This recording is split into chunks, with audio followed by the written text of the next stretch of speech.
fraction de seconde, un cliché. Voilà comment se porte le monde de la photographie aujourd'hui. 1200 milliards. C'est le nombre de photos prises lors de l'année 2017. Parmi elles, 1000 milliards ont été prises avec des smartphones.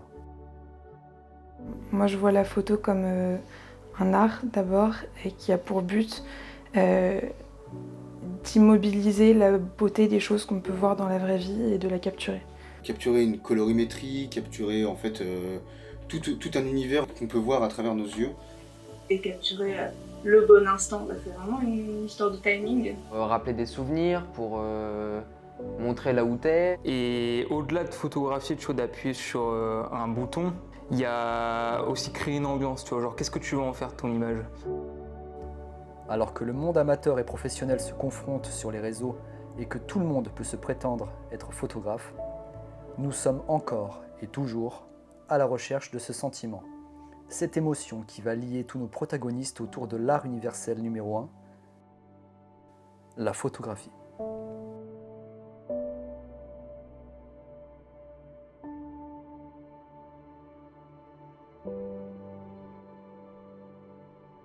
Moi, je m'appelle Isar, j'ai 18 ans, je suis étudiante en première année de psycho, mais je vais changer pour aller en cinéma l'année prochaine. Et à côté de mes études, occasionnellement, je pose en tant que modèle photo. Moi, je m'appelle Tom, je suis photographe parce que je fais des études dans l'audiovisuel. Donc je m'appelle Amande, je suis photographe, monteuse. Je m'appelle Florian Chastre, j'ai 27 ans et je suis photographe et vidéaste professionnel depuis maintenant 2 ans. Alors je m'appelle Tristan Cordier, j'ai 24 ans, j'habite à Lyon, j'ai fait des études d'audiovisuel à Studio M et aujourd'hui je suis photographe indépendant en freelance. Le style de photo que je fais, ça va vraiment dépendre en fonction du moment et de mes envies. J'ai plein de styles particuliers.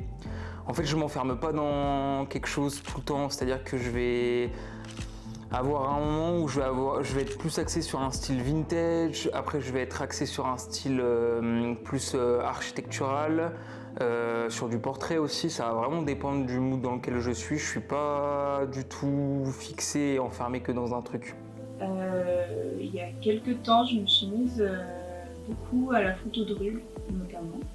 Et quand tu y arrives, quand tu es assez rapide, et quand le timing est bon, tu peux avoir une photo exceptionnelle. Je pratique souvent de l'animalier ou de l'urbain. Mais dès que je pars en week-end ou quoi que ce soit, j'essaye de faire de l'animalier ou en fait ça me vient un peu sur le moment venu en fait. Dès que je sens que je peux faire de la photo, je fais de la photo. Peu importe le style, voilà. Et je suis un peu ouverte à tout et je fais un peu de tout. J'ai déjà fait du studio, de l'extérieur. J'ai fait des shootings qui étaient pour des marques de vêtements, donc le but c'était pas trop le portrait, mais aussi du portrait. Un peu tout. Je suis pas fermée à grand chose. Alors principalement je pratique donc de la photo éditoriale, de la photo de mode, de la photo aussi corporate et aussi un peu de photo artistique. Par exemple dans l'industrie musicale, je travaille avec pas mal de petits artistes qui se lancent et je crée en fait toute leur identité visuelle par rapport à ça. Alors aujourd'hui, quand je regarde une photo, ce qui m'attire l'œil déjà, c'est principalement, ça se vaut, on va dire, entre l'émotion que procure la photo et la composition. Donc en soi, vraiment la façon dont est composée la photo, si c'est par exemple un portrait, l'arrière-plan qui sera utilisé pour utiliser telle colorimétrie, etc. Et par exemple aussi sur un portrait, l'émotion que va dégager la personne en elle-même sur la photo. Alors je pense que ce que je regarde le plus dans une photo et ce qui me touche le plus facilement, ça doit être la composition de la photo et la façon dont elle est organisée et du coup cadrée aussi. Et c'est aussi ce à quoi je fais le plus attention quand moi je prends des photos, c'est d'essayer de rendre le truc parlant et que ça transmette une émotion, que ce soit pas juste l'idée de prendre l'objet face à soi, de transmettre un truc par le cadrage aussi. Enfin, les photos qui me plaisent le plus souvent, c'est quand la couleur ressort vachement, où en fait il y a vachement de contraste, où en fait soit le sujet est isolé, soit en fait une photo me plaît quand plus on la regarde, plus on comprend la photo, plus on comprend comment elle a été prise, comment elle a été pensée, comment tout ça. Je Je pense que moi, ce qui m'attire dans une photo, c'est d'être surpris. C'est d'être captivé par quelque chose. Parce qu'en fait, on est entouré d'images, on est entouré de photos partout, tout le temps, de vidéos, tout le temps. Mais entre les images qui te restent et qui captent ton regard, qui captent ton intérêt et les autres, il y a toute une différence. Alors ce qui me plaît dans les photos que je regarde forcément, c'est les photos qui sont dans mon style. C'est-à-dire des photos vintage. Je suis très réceptif à ça, tu vois, quand je regarde une image. Parce que pour moi, genre vraiment, la colorimétrie que le photographe va appliquer, ça fait partie de sa patte artistique. Et en partant d'une photo classique que tu auras prise, en fonction de qui va la retoucher, tu peux lui donner tellement de styles différents, tu vois. Et ça, vraiment, c'est ce qui va me taper à l'œil directement. Après, bien sûr, il y a le cadrage, il y a la lumière, c'est tout plein d'éléments qui sont hyper essentiels, tu vois, qui vont faire que l'image, elle est belle.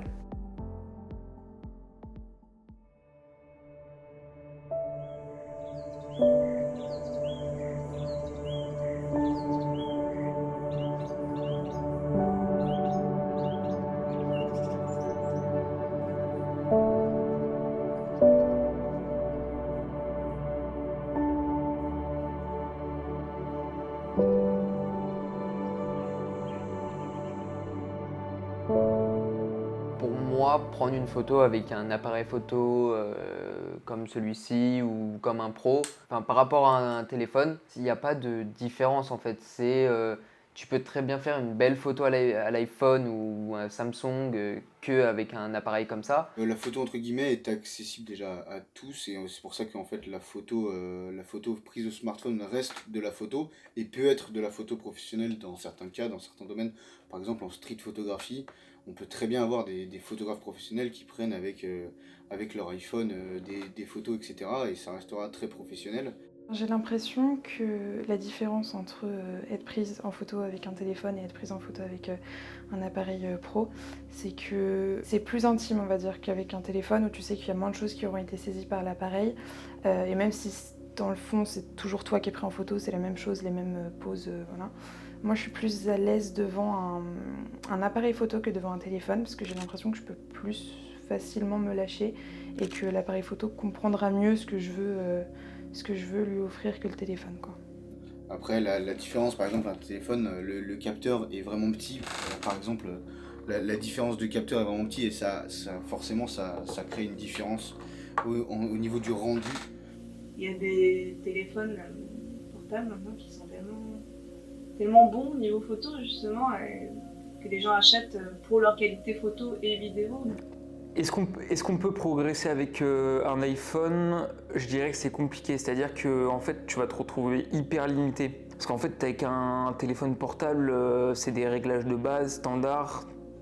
D'autant plus que tu as un capteur qui est tout petit, donc en fait, genre, tu es très très limité, tu vois, dans ce que tu veux faire. Tu peux pas trop faire de photos en basse lumière. Quand il y a du soleil, c'est compliqué, c'est pareil, tu vois. Donc je dirais que pour commencer la photo, c'est bien, pour t'entraîner surtout à cadrer. Mais en dehors du cadrage, tu peux difficilement faire autre chose. Je sais pas si c'est une bonne chose ou pas, mais je pense que les réseaux sociaux, c'est devenu une telle interface qui permet d'établir un lien entre le photographe et les personnes qui peuvent être touchées par le contenu du photographe ou même les clients, que c'est très important si c'est pas essentiel. Pour publier, pour avoir de la visibilité, pour essayer d'avoir d'autres clients, pour attirer des marques. Car aujourd'hui, les réseaux sociaux, on va dire, ont un peu pris la place de la publicité traditionnelle. Aujourd'hui, si on regroupe un peu le marché qui a besoin de la photo, que ce soit du marché professionnel ou particulier, on va dire que, il doit y avoir 80% du marché qui est sur les réseaux sociaux et qui trouvent leur photographe, leur prestataire ou quoi que ce soit sur les réseaux sociaux. Après, je connais certaines personnes qui arrivent à le faire sans. Le plus important, c'est le réseau, le contact et réussir à travailler avec des gens qui vont te faire rencontrer d'autres personnes. Et en fait, sur un effet boule de neige, ça va te créer de l'emploi, ça va te créer de la visibilité, ça va te créer une image, une notoriété. Parce que je vois trop de gens, tu vois, qui essayent de faire des photos pour plaire aux autres. Et en réalité, la photo, c'est une passion et avant de penser aux autres, il faut penser à soi-même. C'est pas un point de vue égoïste, tu fais des photos pour te faire plaisir. Et les gens qui aiment ton travail, derrière, ils vont te suivre pour ce que tu fais. Et tu trouveras toujours des gens qui détesteront ton travail, tu vois. Parce qu'ils se reconnaissent pas dedans, c'est pas leur style. Et il faut pas oublier que la photo, tu vois, c'est de l'art. Et l'art, comme on l'a dit tout à l'heure, ça reste subjectif dans l'ensemble. Donc, moi, je dirais effectivement que faire de la photo, c'est d'abord se faire plaisir, expérimenter des choses dans son style, et tu trouveras toujours des gens, tu vois, qui aiment ton style.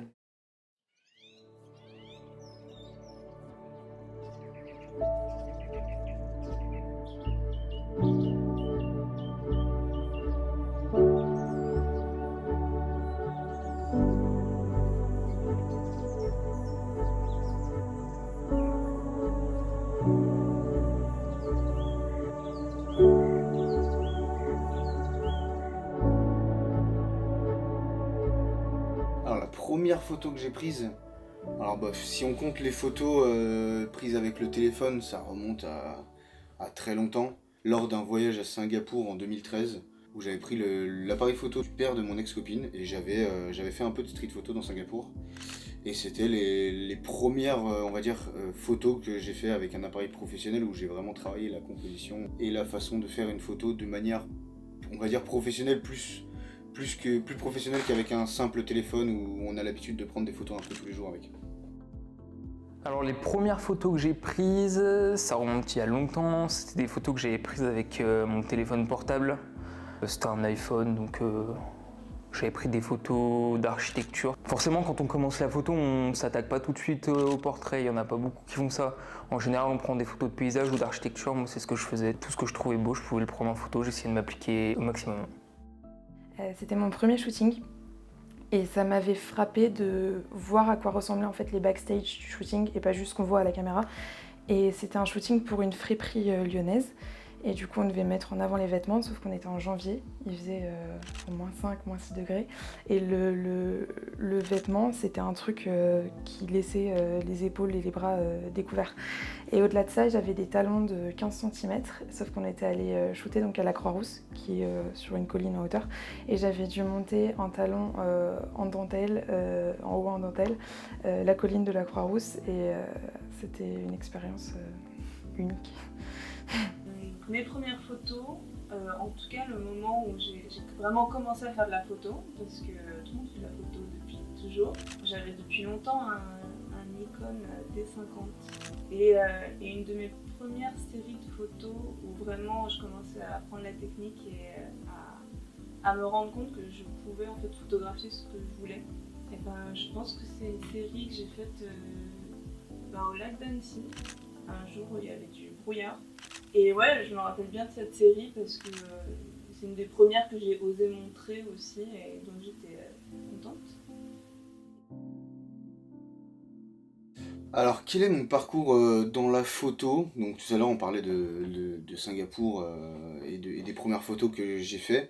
J'ai toujours été un peu passionné par la street photo, surtout la street photo dans des villes un peu avec des buildings à l'américaine, type New York, Singapour, des grosses villes. Je trouve que, vu que je disais tout à l'heure aussi les lignes, j'aime bien les lignes, j'aime bien ces droits, etc. Donc ça m'apporte cette satisfaction. Et ensuite, j'ai toujours fait des métiers, donc avant, quand j'ai fait du graphisme, quand j'étais social media manager, etc. Et j'ai toujours eu cette touche où je devais faire de la photo ou faire de la vidéo, etc. Et donc j'étais forcément dans ce milieu indirectement. Et puis à un moment donné, je me suis dit pourquoi pas en faire son métier principal. Du coup, j'ai commencé à faire de la photo de mon côté, en faisant un peu de street photo dans Lyon, etc. Puis j'ai commencé à prendre 2-3 personnes en photo. J'ai commencé à me créer un style. Au début, c'était un peu chafouin, c'était un peu normal, c'était le début. Je m'inspirais beaucoup de personnes ou de ce que je voyais sur Instagram. Et ensuite, j'ai commencé à développer un peu mon style. J'ai commencé un peu à trouver ma patte de retouche. Et puis, de toute façon, quand on utilise ce genre de logiciel, à force de l'utiliser, on commence à apprendre ce qu'il faut modifier, quel curseur utiliser pour faire tel effet, etc. Et du coup, quand on en arrive là, après on arrive à, on va dire un peu, pas une apogée, mais à vraiment le style qu'on voudrait avoir en photo, qu'on a dans la tête quand on crée la photo. Et aujourd'hui, moi, je prends du plaisir à faire du portrait de mode ou éditorial pour de la pub, etc. Et j'adore ça, mais après, rien ne n'empêche que, par exemple, dans un an, je sois plutôt parti dans un style cinématique, etc. Ça varie vraiment en fonction de nos émotions, de nos envies, et surtout de notre créativité. Moi, je dirais que l'essentiel, c'est d'essayer de toucher.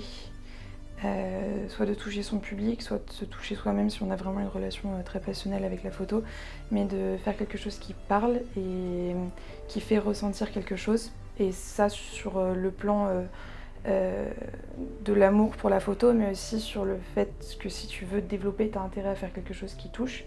Et du coup, c'est bénéfique dans tous les sens du terme. Alors au niveau street photo, il y a pas mal d'endroits que j'aime photographier. Autour de Lyon, je dirais qu'il y a la cité médiévale de Pérouge qui est quand même assez atypique, avec plein de murs de briques et un style qu'on n'a pas l'habitude de voir. Après, il y a le style parisien quand même. Enfin, Paris, on a beau dire ce qu'on veut, ça reste une ville magnifique, et en street photo, il y a beaucoup d'endroits à photographier, beaucoup de petites rues, etc. Et après, je dirais que mon véritable goal en street photo, c'est vraiment les États-Unis, mais après, comme beaucoup, puisqu'il y a beaucoup de lignes, de grandes avenues, de points de fuite qui sont incroyablement déjà pertinents, et ensuite qui donnent envie de les photographier. Et ça procure une émotion qu'on n'a pas sur un angle de rue, par exemple, arrondi ou des choses comme ça. Après, ça reste ma vision des choses, mais voilà le type de street photo que j'aime bien faire. La possibilité d'expérimenter avec n'importe quoi, et même avec des trucs cheap, quoi. Alors je vais te montrer ma dernière acquisition, par exemple. Tu vois ce que c'est? Et j'expérimente avec, et ça fait des super résultats. Voilà, on est fort. Au niveau accessibilité, la photo est à peu près accessible à tout le monde aujourd'hui. Après, de là à dire que ta photo est considérée comme de l'art, etc., ça dépend du point de vue de chacun, je dirais. Mais on peut très bien considérer ça comme un art universel, étant donné qu'aujourd'hui, pratiquement tous les possesseurs de smartphones ont, entre guillemets, été un jour photographes, que ce soit pour photographier ses amis, ses vacances, ou faire un peu plus de contenu pour ses réseaux sociaux. Mais après, il y a quand même une grosse différence entre faire de la photo pour nos réseaux, pour nos souvenirs, etc., et faire de la photo quand on veut devenir, que ce soit photographe amateur ou professionnel, et créer du contenu. Pour moi, la photo parfaite, ça serait une photo au bord de la plage, coucher de soleil, avec une lumière forcément ultra douce, et la silhouette d'un surfeur avec sa planche. Fin de journée, lumière très douce comme j'ai dit, et ça serait super.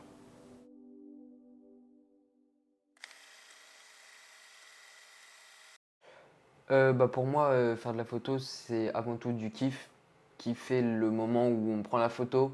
Même sans parler de prendre la photo au moment, en fait, c'est kiffer le moment où on est avec notre appareil et on voit, je sais pas, un coucher de soleil. D'abord apprécier le coucher de soleil et après le photographier. Mais ce que je trouve bien, c'est vraiment voir l'évolution, partir d'un iPhone et peut-être vendre ses photos pour après investir dans un boîtier pour faire de meilleures photos, pour après voir son amélioration et peut-être devenir pro et continuer à vendre ses photos, mais surtout kiffer le moment et voilà.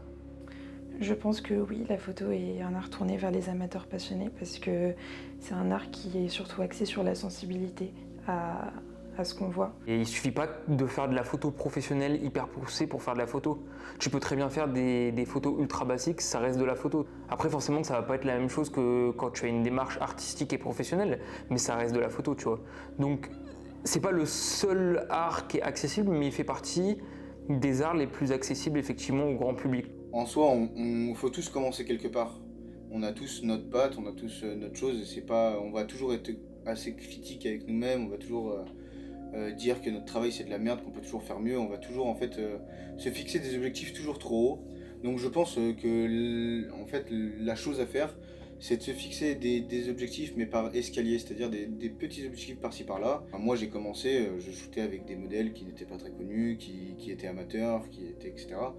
Et aujourd'hui, à force de travail, de continuer, de me chercher, de me trouver, de me reperdre, de me retrouver, bah, j'arrive à développer quelque chose, j'arrive à créer quelque chose, et en fait c'est en essayant qu'on y arrive. Si on n'essaye pas, on n'y arrivera pas, et je pense que c'est le but aujourd'hui de la vie.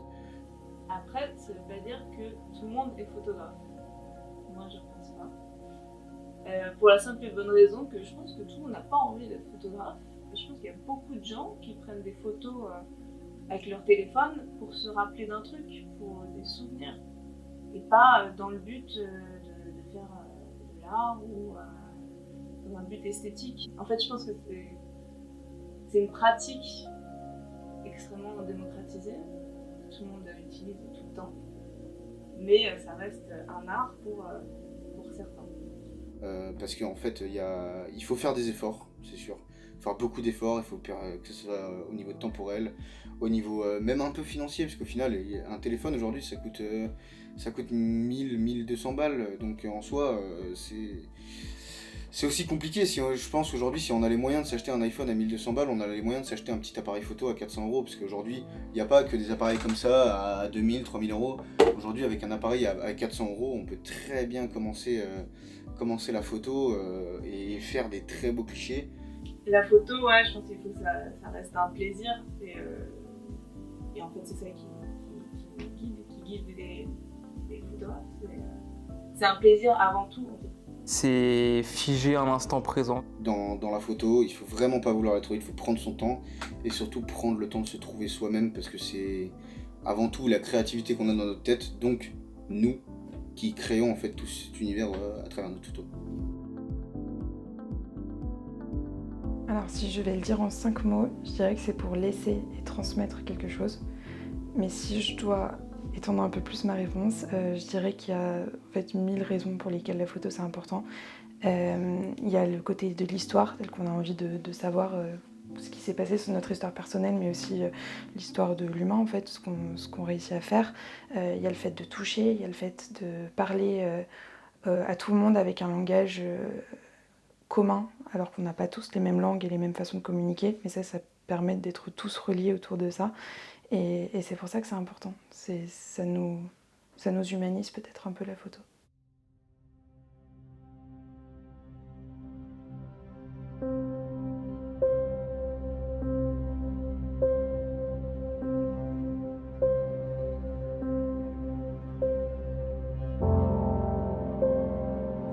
À travers les âges, les années, la photographie n'a de cesse de grandir jusqu'à devenir l'outil qui tient dans notre poche. Nos protagonistes nous ont démontré une chose, le lien si précieux qu'entretiennent tout individu ayant déjà pratiqué la photo, le besoin de figer le temps.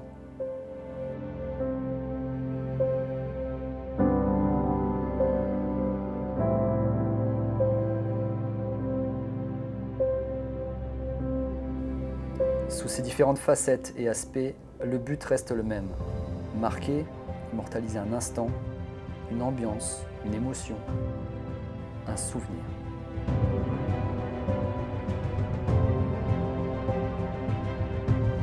Comme tout art qui se respecte, la photo est un monde à part qui offre à son spectateur un fragment de souvenir figé dans le temps. Et entre appareils de haute précision et téléphones portables, le champ des possibles ne cesse de s'élargir pour donner naissance à toujours plus de facilité et d'imagination afin de devenir un art universel.